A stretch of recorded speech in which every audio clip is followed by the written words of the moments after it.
आकाशवाणी रांची से प्रस्तुत है प्रादेशिक समाचार।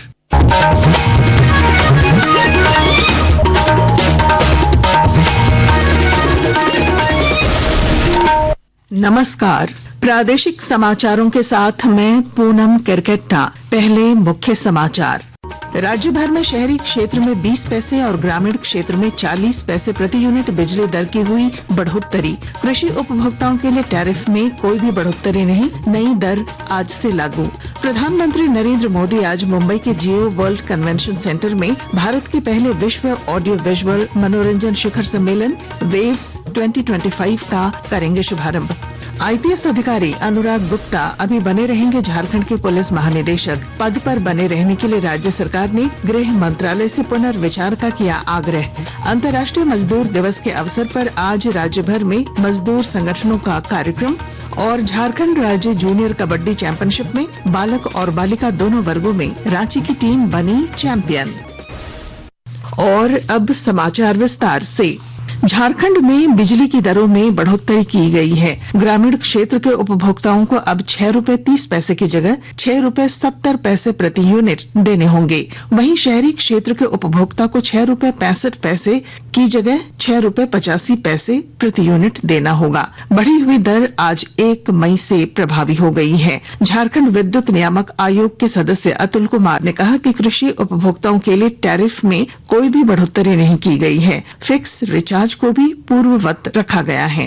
कनेक्शन जो पहले था कमर्शियल के रूरल में पहले 6 रुपया 10 पैसा था, उसको 6 रुपया 20 पैसा किया गया है। फिक्स चार्ज सेम है 120 रुपया। अर्बन का 6 रुपया 65 पैसा था, जिसको कि 6 रुपया 70 पैसा किया गया है। और इंडस्ट्रियल में एलटीआई में फिक्स चार्ज बढ़ोतरी नहीं है।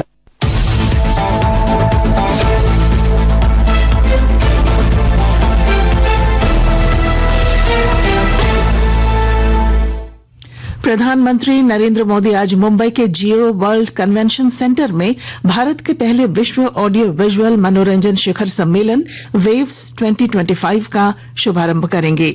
4 दिन के सम्मेलन का मुख्य विषय है क्रिएटर्स और देशों को एकजुट करना। पेश है एक रिपोर्ट।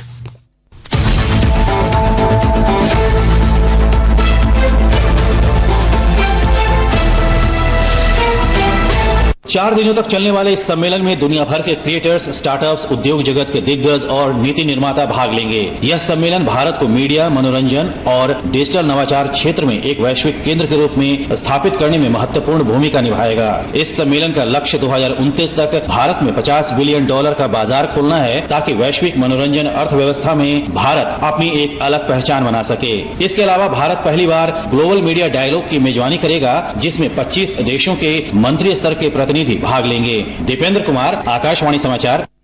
भारतीय जनता पार्टी ने जातिगत जनगणना कराने के केंद्र सरकार के निर्णय का स्वागत किया है। पार्टी के प्रदेश प्रवक्ता प्रतुल शाहदेव ने कहा कि भाजपा पिछड़े समाज को हक देने का पक्षधर रही है। जनगणना का देश को जो है हम इसका स्वागत करते हैं। हम ऐसे भी प्रतिबद्ध रहे हैं जो हमारा पिछड़ा समाज रहा है, जो एससी समाज रहा है, एसटी समाज रहा है, उसको हक देने के लिए। इसके अतिरिक्त जो तथाकथित रूप से अगले भी थे, उनको भी 10% हम लोगों ने आरक्षण दिया। तो ये जातिगत जनगणना के साथ जो जातिगत का कॉलम देने का कैबिनेट का ये निर्णय ऐतिहासिक है।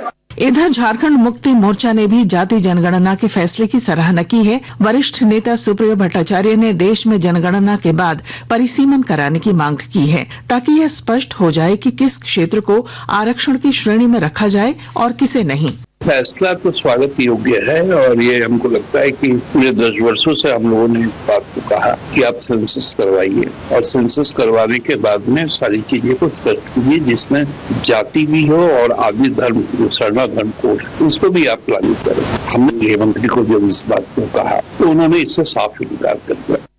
आईपीएस अधिकारी अनुराग गुप्ता अभी झारखंड के डीजीपी बने रहेंगे। इस संबंध में राज्य सरकार ने गृह मंत्रालय को पत्र लिखकर श्री गुप्ता के डीजीपी बने रहने के लिए पुनर्विचार करने का आग्रह किया है। बता दें कि गृह मंत्रालय ने राज्य के मुख्य सचिव को पत्र भेजकर 30 अप्रैल 2025 को डीजीपी अनुराग गुप्ता को रिटायर किए जाने का निर्देश दिया था।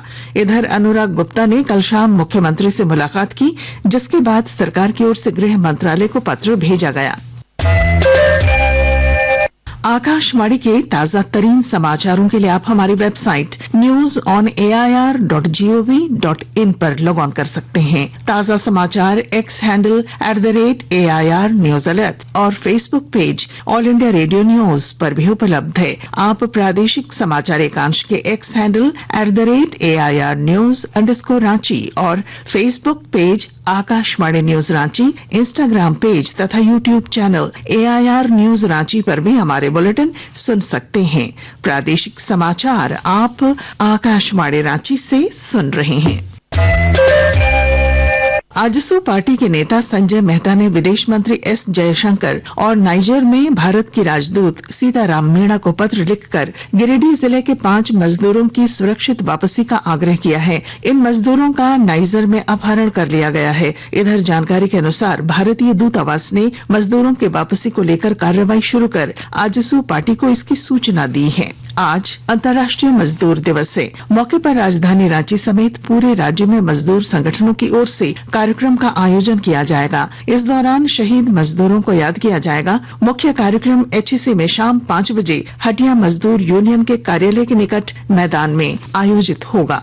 कृत्रिम मोती की खेती में बड़े पैमाने पर युवाओं को रोजगार उपलब्ध हो रहा है। रांची में भी बुद्धन सिंह पूर्ति ने इस दिशा में कदम उठाया है और सफलता हासिल की है। विस्तृत जानकारी दे रहे हैं हमारे संवाददाता। जनजातीय समाज से आने वाले बुधन सिंह पूर्ति ने कृत्रिम मोती की खेती में एक मुकाम हासिल किया है। बुधन सिंह पूर्ति ने बगैर किसी सरकारी मदद के वर्ष 2014 में मात्र 5,000 रुपए से मोती की खेती की शुरुआत की थी। आज वे सालाना 25 से 30 लाख रुपए का कारोबार कर रहे हैं। बुधन सिंह पूर्ति के व्यवसाय और प्रशिक्षण के क्षेत्र से लगभग 300 लोग जुड़े हुए हैं। इनकी मोती पश्चिम बंगाल और गुजरात के सूरत तक जाती है। कर्मवीर, आकाशवाणी समाचार, रांची।